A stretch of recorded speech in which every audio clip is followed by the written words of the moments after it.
Yeah. I was shot 6 times. My mom had cancer at the time. I fractured my spine, fractured my thumb, broke my shoulder, and maybe I shouldn't move to Atlanta yet. But I still got a bone sticking out, like just right there. I was hit by a car. I'm not up at 10 a.m., but I'm like, if I meet with you now, at least I get a good start to my day. The only way to start your day is with Sir. You know what I'm saying? It is. What haven't you done? Crack. Live on air with Sir. Y'all done a lot of talking in Teslas before, but never a Tesla talk like this. Shout out to On Air with Sir. It was a phenomenal experience. I'm grateful to be able to shine my light and love out with the rest of the world and also get shined on. It was a great royal reminder. I'm happy to be here, grateful. Make sure you check out Tesla Talks. Let's go! That's right. Rise and shine, rise and grind. Wake up, wake up, wake up. My guy Kyle is in the building. What's up, man? My name is Kyle the Conductor. My mama, I love her. Eat rappers for breakfast and MCs for supper. Call me big brother. Students, I love you. Teaching you skills to keep food in your cupboard. See, I'm here to serve. Forget what you heard. When I say what up, y'all say yer. What up? Yeah. What up? Yeah. What up? Yeah. What up? What up? Ah, let's go. So that's it right there. Shout out to that train gang. Gang. The Conductor. So where are we right now? Right now, we're at 5411-13 Market Street. It's our community center. It's called the Eco Center. Okay. So it's 4 apartments upstairs, free or affordable housing.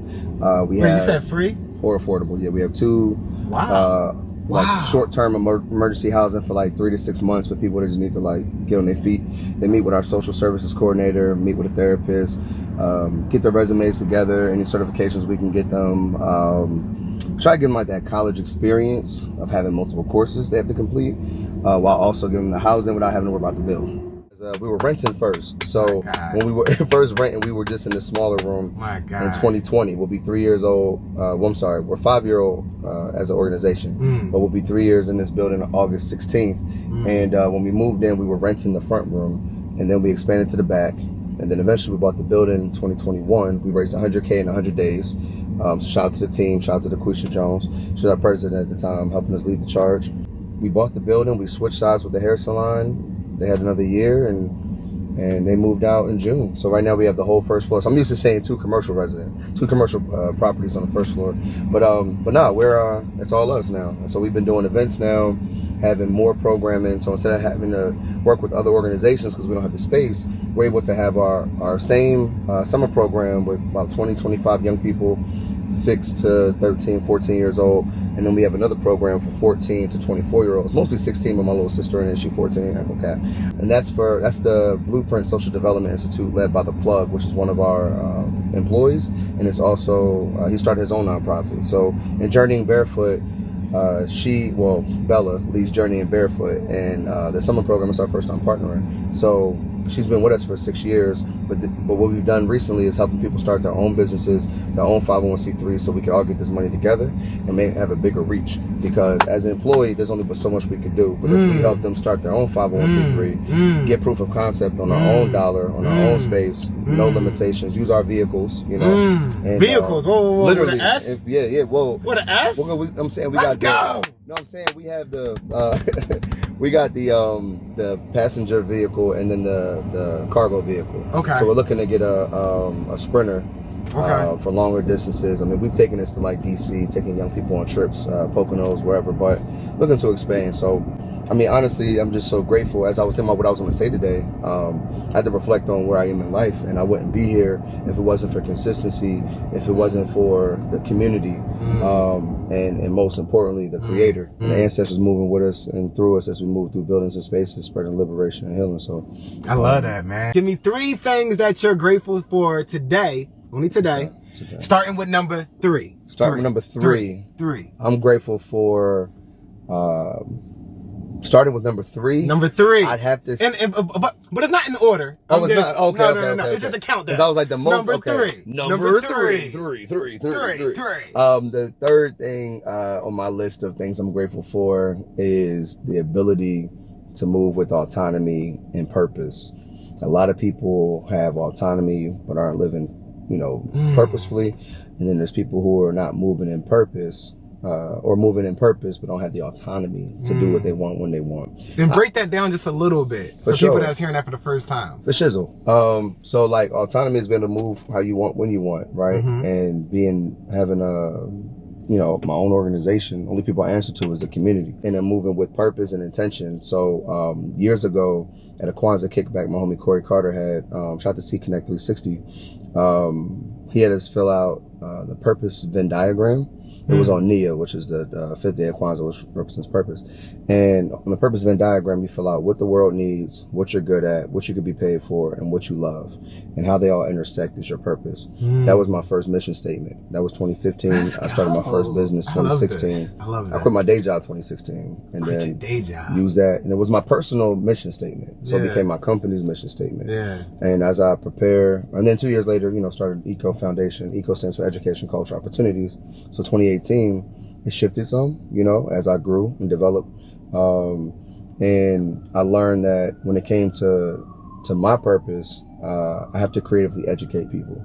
So whether you're in a boardroom and you have to break down some new DEI policy or HR stuff or something boring and drawn, that's when we come in and make it fun. Because it's boring for you, it's boring for them. So talk about Big Old Kids.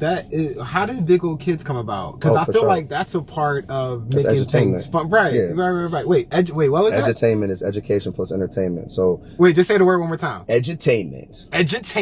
I love that. Okay. It was coined by, technically coined and first used by Walt Disney in the 1940s, but was popularized by KRS-One in 1990, the year I was born. 90s Babies Game. Man knows his source and everything. I love it. Well, the thing is, my doctorate degree is in edutainment. So it's how do you use edutainment to inspire young people to stay in school and finish strong.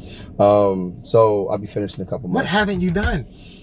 Crack. I don't steal. I don't kill people. Good answer. But yeah. So anyway, edutainment as it relates to the Big Old Kids Party is about being able to teach inner child therapy, the elements of self-care without beating you over the head with it. So if I got you having a water gun fight like we will this Saturday at the Black Soul Summer All Love Black Party, I'm in there. Yeah, when we doing that, John, like if you're doing that or jumping in the bounce house or whatever, it just relieves you. You can't be jumping in the bounce house and mad, right? There's certain things that just you can't be in that. Yeah, like someone else, you don't even want to jump, like just got you moving around. So so it was like, just filling the space with good energy, or even just coloring, or putting a puzzle together, or playing Sega Genesis. Like those things will take you back to a place in your childhood that hopefully you can start healing that child, being better to the kid in you, so you be better to the kids around you. So ultimately, the Big Old Kids Party started. I was at Fernie Lou's Porch, which no longer exists, but it was a coffee shop down in Kensington. And a sister named Jasmine Saez, she goes by Mother Nurture, was telling me, yo, we need to have I want to do a block party, because I used to be an event consultant. I still consult when I feel like it, but it has to be mission driven and purposeful. But at the time, she was like, I want to do a block party with all these throwback, a throwback vibe just for adults, adults only. We just act like kids for the day. And then we took that and developed it and massaged it. And over time, it became the first Big Old Kids Party in 2019. And we've been able to do that in New Orleans, Atlanta, DC. Now, do you still do that? Or do you kind of let that go? So we do it in a pop-up. We do it if it's paid for. Got you. So, I have to say this. This is my testimony. This is seriously. The first time I went to the Big Old Kids Party, therapy, listen, if you don't want to go to therapy, just go to the Big Old Kids Party. That's the first thing I want to say. The second thing is, it was the first time that I felt like it was okay for me to show my inner child, or to show that I can still play. Yeah. Right? And then I ended up booking it for my own personal party. Yeah. So I brung it to my own personal party, and it did the same thing. And everyone said that my party was the best, and let them know the next time that I'm doing it. And it was only because, well, not only, but it definitely, it definitely was enhanced by having the Big Old Kids there. Yeah. I'm making sure I say that right here, right now. I appreciate what I'm saying. I'm grateful. Word. I mean, what it is, man, is I like to add value to other people's events. So like the Poet Life Festival in DC and Atlanta, working with them, they have a great event. But if you want to engage people and take your event to the next level, that's when you hire us to do a pop-up. So, because we're adding elements, your guests will never be bored. Never. And it doesn't have to be a bounce house in the middle of your event. It could be like, hey, we're gonna have a hula hoop contest in between poets, or we're gonna do musical chairs. Or you already got chairs there. Let's make it shape. So, so doing that, we've done it at the PA Alpha Cookout. That was like 1,600, 1,700 people. We'll be at the All Love Block Party this Saturday. But we haven't done our own since last summer when we partnered with Black Soul Summer, DJ Reezy and the Elevation Team, Soul Fed, Open Mic, Zane, shout out to Zane Booker, and a few other folk that we were at WOW. Well, now it's called Rolling Thunder Skating Ring. So that was like the last time we did it, and charge people, charge people and pay for the venue, and spend like $9,000 to make like 13 or 14 grand. Trust me, I know. It's better ways to make $5,000. It's way better ways. So that was when I'm like, hey, how do we just figure out what our price point is? Like, we'll be at the NPHC, the National Pan-Hellenic Council, like Black Greek Week. This August 13th. And that's different. Like, here's our base cost, and here's how much extra we need to do it. Right.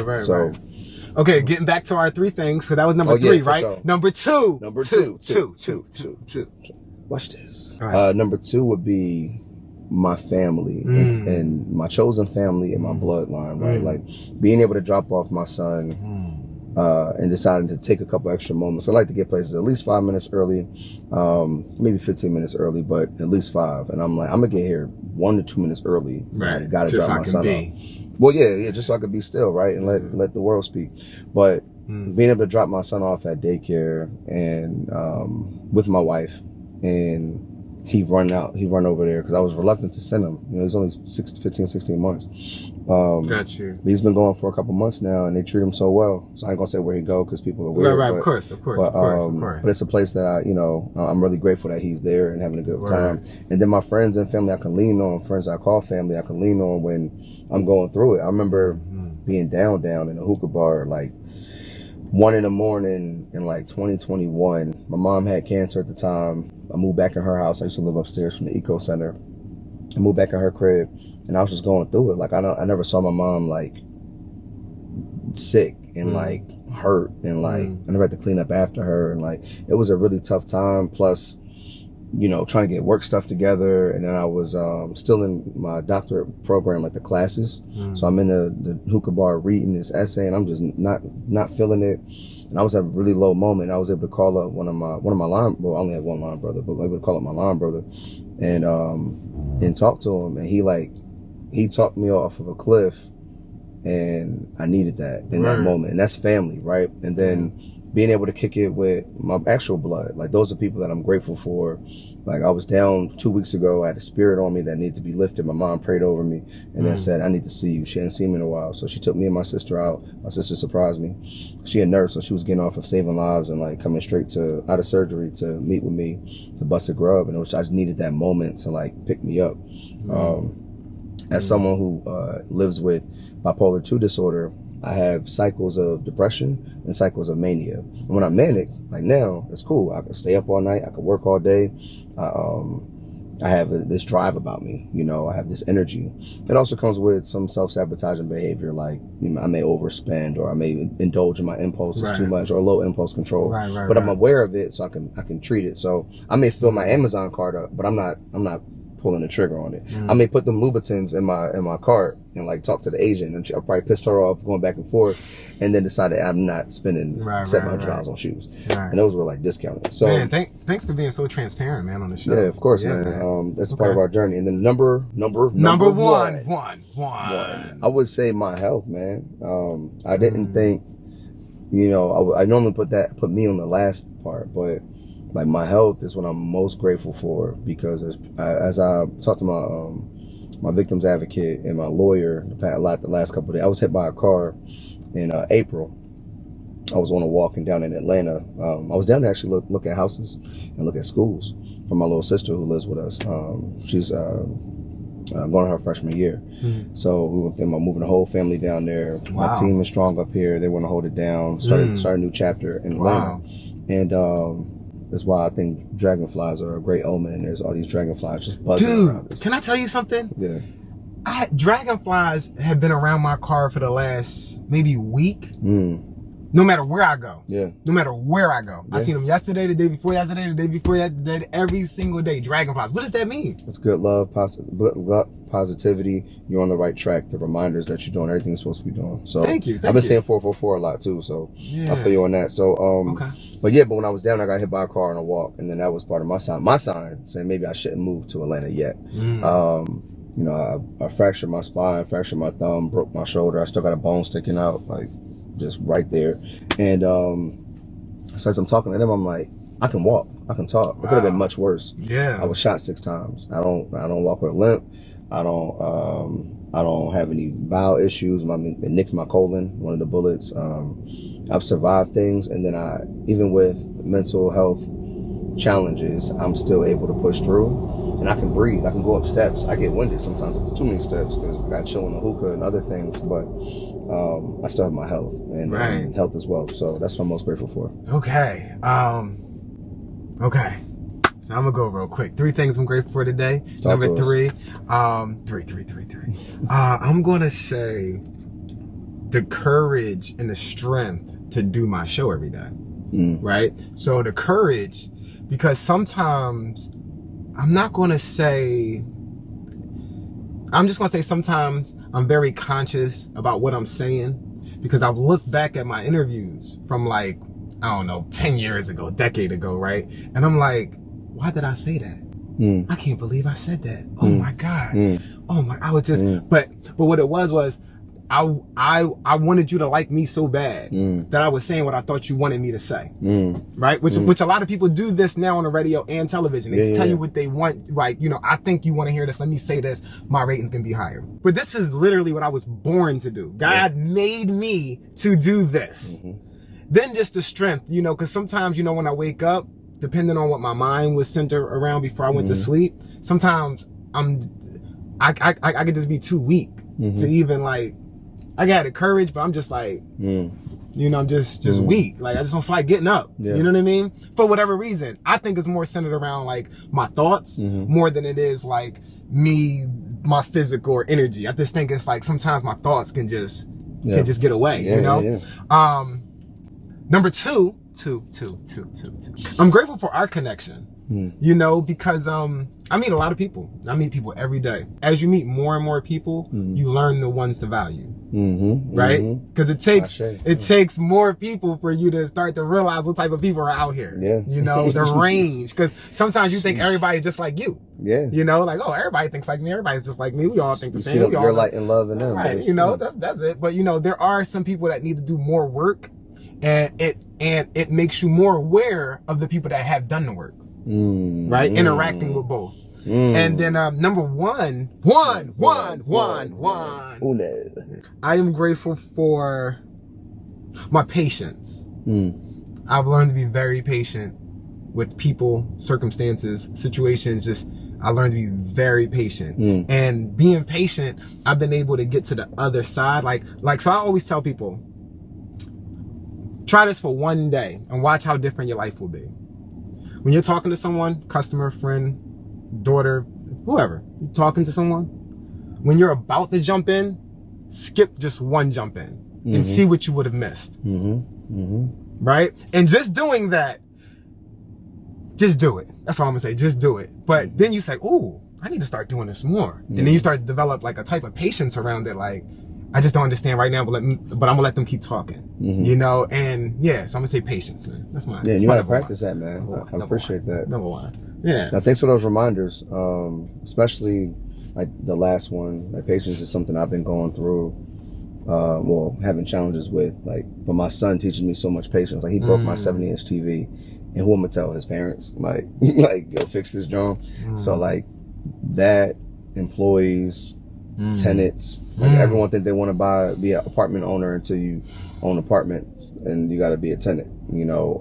I got a friend right now that got 8 Airbnbs, and the stories that I be hearing be like, whoa. Now, of course, balances, right? He has great days, but then when he had told me about the story, I'd be like, and that's where patience comes in. Patience with yourself, patience with the process, right? And then remembering that everyone ain't you, and there's those who are doing the work, those who need to do the work, those who don't even know the work exists.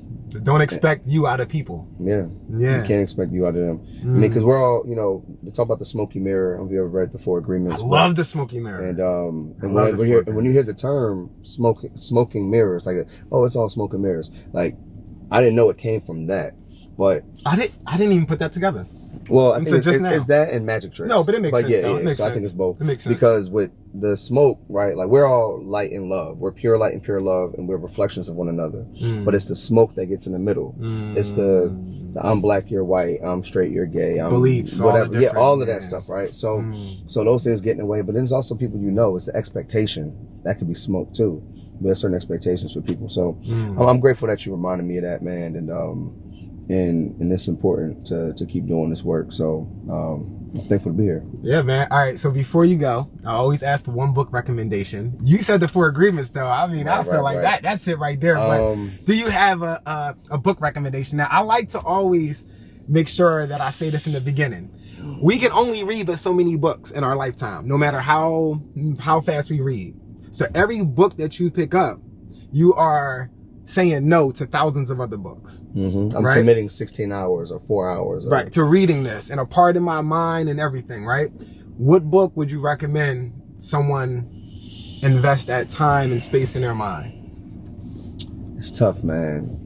The 4 Agreements is a solid book. That's a solid book. The Alchemist, these are classics, you know. Alchemist. Woo! I love The Alchemist. I think there's books that, if you're on social media, you're going to hear about the 10X Rule, the Checklist Manifesto. You're going to hear about Will Smith's great book, Kevin Hart's newest great book.